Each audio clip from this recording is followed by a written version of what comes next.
And on TVC News at 10, I have with me in the studio a veteran broadcaster and former Director General of the National Broadcasting Commission, Dr. Bako. Thank you very much for joining us here. It's my pleasure, and to put it mildly, I'm overwhelmed by the visuals and the incredible phantasmagoria, the lights and cameras in the studio, and out of the ashes of the former TVC studio in K2 has come a first-class station. Just like the Phoenix. Yes, just like a Phoenix, precisely. All right, thank you very much. So let's just begin by getting your overall impression, of the issue of internal party crisis in Nigeria. Just on Monday, former governor of Kaduna State, Nasir El-Rufai, was accusing the APC of lacking internal democracy. And today it was a free-for-all at the PDP BOT meeting. Well, one or two things are very clear. Our politicians, professional politicians, so to speak, have not evolved with the pace of democracy the way it should be. We are lacking in an ability to be able to understand what democracy is, to give people a chance to be able to express themselves. The media has been fair enough, as I said, as somebody that was a regulator. The media has given access to so many other people. I see stories about opposition parties on TVC. So I'm delighted at that. But our politicians need to be schooled. They need to learn to understand that, one, power is transient. Two, they cannot keep people oppressed all the time. There has to be a capacity. And do not even regulate or control yourself to just APC or PDP. Even the other parties, Labour Party, they all suffer from absence and total disregard for internal democracy. I would even say that the APC case is not as bad. It's not even one quarter. We have seen in so many cases lack of representation, poor representation in terms of allowing people. There are cases where a governor will collect the forms for expression of interest and voting and keep under his arm and give to his boys. And everybody else is ruled out. So that happens everywhere. The crisis that is taking place in most of all those other parties are not as grave as it is with the APC, for instance. But clearly, yes, there are occasions, I can name a few governors that, both in APC and PDP, who just make sure that their own subjects, their own proteges, their own surrogates become the candidates for the party, either at election time or even caretaker committees off. And because of all that, you have grumblings and all over the place. But I think over time, we're gradually getting over such things.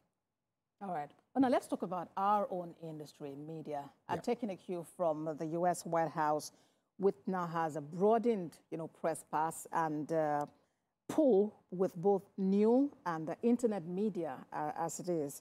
The restoration of revoked press passes also we're experiencing that. What is the implication of this?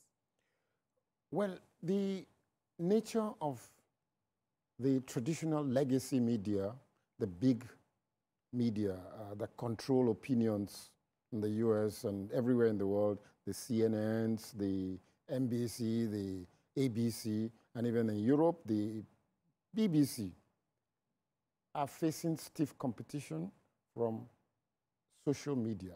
Once upon a time, NTA had 30 million viewers, and now that internet penetration has gone to as much as 100 million subscribers, social media is gradually drowning the legacy media.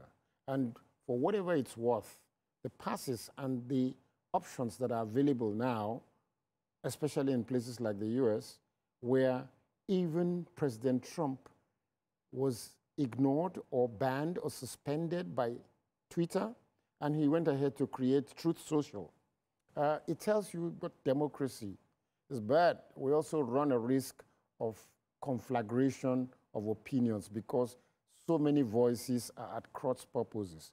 You can see the effect of what Elon Musk did to the American elections, how media was used to the point where the former President Joe Biden had to complain that there are conglomerates that are taking over the whole world. And I think that President Trump realizes what Twitter, X, Truth Social did to help him overcome the traditional media. But remember that he once attacked CNN for being anti-Trump, anti-whatever. And, well, he had his day with Fox News and all that. He had enjoyment with so many positives from Fox News. But he accused every other organization of not surviving. And so it was not a surprise. It's not a surprise now that he is propagating the social media platforms so that the huge number of people that are now subjected to social media news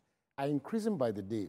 Now, the risk of that is that the control over fake news has become a major issue. The threats of AI, artificial intelligence, has become a major threat because even himself, Trump, was done with AI doing all sorts of funny things.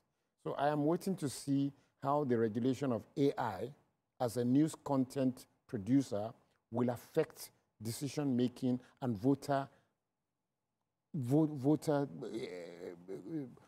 participation in the next elections and the campaigns. Because it's a major threat.